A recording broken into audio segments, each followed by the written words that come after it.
Okay, so like the way that I'm talking about this game is perfect, but I want you to know that I'm fucking drunk.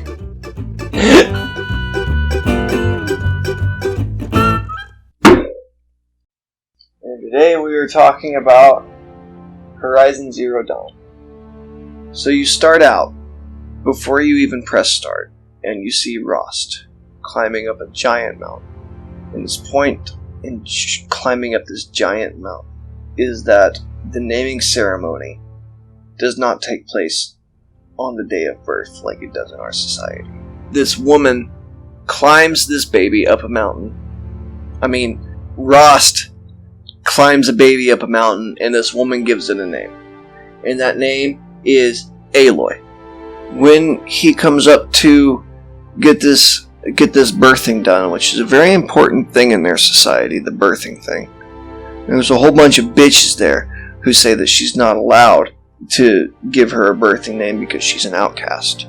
And outcasts are outcast. I'll let you know that the tribe that you live in is completely run by women because they believe that an all-mother created us instead of an all-father. At some point, she falls down a hole into an abyss that leads to a world beyond her imagination. She stumbled upon something that people in her general vicinity maybe haven't stumbled upon in quite a while. She stumbles upon the old world. So you crawl through this abyss. You fall upon a focus. And what a focus is basically a cell phone for people a little bit smarter than us. And there are holograms that she's able to explore. So they pull you through this little fucking tutorial where they teach you how to sneak around shit. Todd is the person that you sneak around to rescue. I don't remember his fucking name. Ted. Todd. What the fuck ever. And you're supposed to rescue him. I don't remember why, but he is a very important person to the rest of the game because he gives you armor, and that's about it. You go through a little 1980s montage into what can only be described as a full-grown woman. And at this point, you walk out of your little house, and Rost is not there. So you go find Rost, and Rost says some shit to you. You go collect some shit, and then you meet back with Rost, and Rost tells you some more shit. And then you go fight this shit, and you beat this shit outside of the gates of some shit. And then once you beat the shit outside of the gates of this shit, then you're ready for the proving. What is the proving, you ask? Stupid fucking question.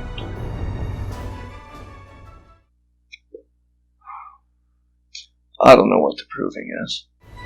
So, Aloy goes to the proving, and on her way to the proving, the first time she ever gets to talk to any other people because she's an outcast, Rost meets her there, and Rost lets her know he's gonna leave her because she's no longer gonna be an outcast.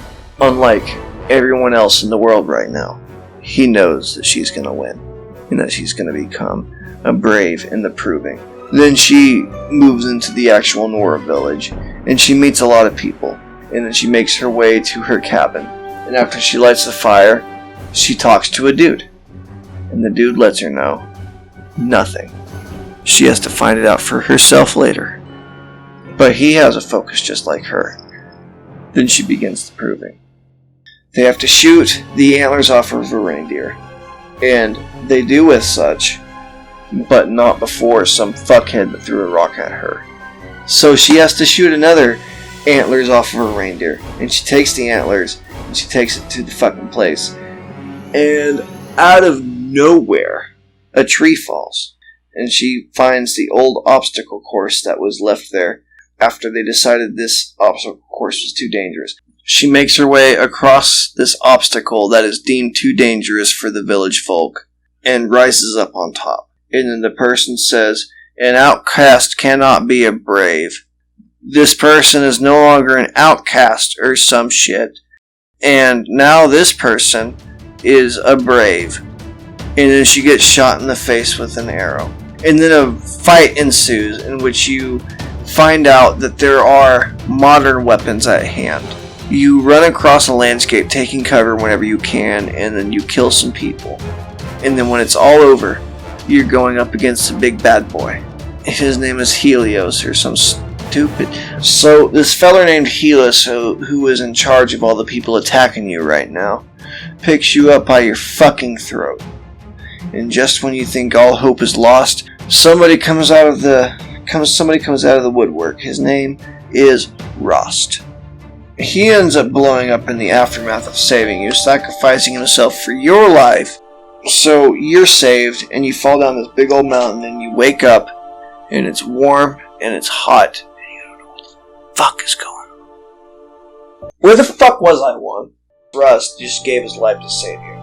And you wake up in this warm place called the mountain, and no one's allowed inside the mountain. You find out a little bit more about yourself through your focus, and you learn that Elizabeth Sobek is a person that looked quite a lot like you. You don't know quite where she came from, or maybe she's your mother, because you don't know quite why you became an outcast or who your mother or father are. And then you fight a thing, and this thing's kind of big, but you kill this thing and you rip out of it an ability to take over other things called a machine override. I want fire behind me right now. It allows you to take control of machines. And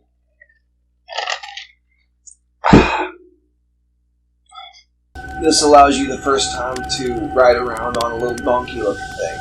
You just keep on riding towards Meridian because you heard some dude talking about Meridian. So you ride towards Meridian and you meet some dude named Aaron who you met before, but he tells you a little more about what's going on. So Aaron tells you that his sister's missing. You didn't even know he had a fucking sister, but all of a sudden it's important. So this motherfucker named Olin tells you a little bit more about your focus. And he's the first person you've seen with a focus, right? So you take what he says pretty seriously, and he tells you a little bit about Meridian. So you run to Meridian, and you find where he used to live, right? And you don't find much shit at all, except for where he's at right now. So you go track that motherfucker down. He is there. And he tells you quite a little bit about his family and why he's helping out this organization. From there, you can decide whether to kill him or not kill him. And every single time I chose to kill him because he decided to do something that was bad. But you keep on going on your quest. There is a mysterious voice that comes to you, and it sounds a whole bunch like Morgan Freeman. And you come across, through finding stuff and things, a Deathbringer, and you don't know what the fuck a Deathbringer is. All the machines you've seen so far are based off of actual animals, so they have some sort of congruent, logical design. And then this one is all right angles. So you beat the Deathbringer, and you go inside the place, and somewhere throughout your journeys, after finding out a whole bunch of really cool fucking lore, you have to fight a Deathbringer that's at full capacity, so the second one you fight can move around and shit. All of a sudden, somebody starts talking through your focus, and he tells you quite a bit as you're climbing up this gigantic fucking tower. And Feral Automations is pretty important at this point, because it's the reason why you're here, Aloy. Because you climb up to this tower, and you see a very important conversation between Elizabeth Sobek and a man named Ted Farrow. And this man tells you that he kind of fucked something up. And then Elizabeth Sobek says, "No, you really fucked shit up." And then Ted Farrow says, "But can you fix the shit I fucked up?" And Elizabeth Sobek says, "No, I can't fuck the shit. I can't fix the shit you fucked up, because you done fucked it up. It's done. It's over with. There's nothing else that you can do. It's done." And Ted Farrow says, "But we've known each other such a long time, Elizabeth. Is there anything you can do?" And she says, "Well, there's one thing, but you're not going to fucking like it." Through your searches, it takes you to a place called the Grave Horde. And at the Death Horde, you find the last stand of humanity. Anyways, you learn about the nature of Project Zero Dawn. You've heard the name a couple of times at this point. Probably when you bought the game. And you learn that it's kind of a big conspiracy to keep people fighting for a thing called Project Zero Dawn. Because Zero Dawn's only chore was to completely and utterly defend Zero Dawn until Zero Dawn was done. Because General Harris let you know, right there from the very get-go, that he lied to them. And he told them that Project Zero Dawn was going to save them all, and that they were fighting something for their children and their children's children. Not letting them know that their children and their children's children were going to be dead in the next 15 months. General Harris drops on you through a hologram that everything that those men and women fought for was for a little bit more time to finish something really important. Project Zero Dawn was not for the people living now, but for the people living later. Now that you know all that, and you know that it's a lie, what is this gigantic lie from General Harris there to protect? It's there to protect the actual Horizon Zero Dawn. And the actual Horizon Zero Dawn is the friends we made along the way. No, what it actually is, basically they're going to make an AI named Gaia that's going to make other things that make shit work. You know, because these robots are already going to do what they're going to do. So, you have 9 parts of a giant AI that was built by Elizabeth Sobek herself. So you have Minerva, Hephaestus, Esther, Poseidon, which is there for water. I know that because I had a class. Demeter, Aletheia, which I think has to do with babies and people and stuff. You have Apollo and Hades. Hades is the most important one, because Hades is what has been causing all this ruckus to begin with. Hades was there because there was some fucked up individual who knew exactly how to end the world. And if they didn't get the air pressure right, or if they didn't get the amount of wolves right, Hades was there to set it straight and take over the steering wheel for Gaia to start again. There are numberless innocents dying in the process because they think that they'll be able to save their children. But their children are fucked! They're so fucked! Everyone's gonna die. And they know it, and they lie to them. Because it's the right thing to do. It's the right thing to lie. So, after you find out about the most master override that lets you get into the very first place, you find it, and then you're captured. And there's a cutscene, and Silas comes and saves you. I don't know how much to talk about Silas, but he's a pretty important part of the game. So, Silas and you escape. You go inside the kindergarten, and you learn that these kids weren't necessarily disciplined the way they should have been. They were treated like children way into adulthood.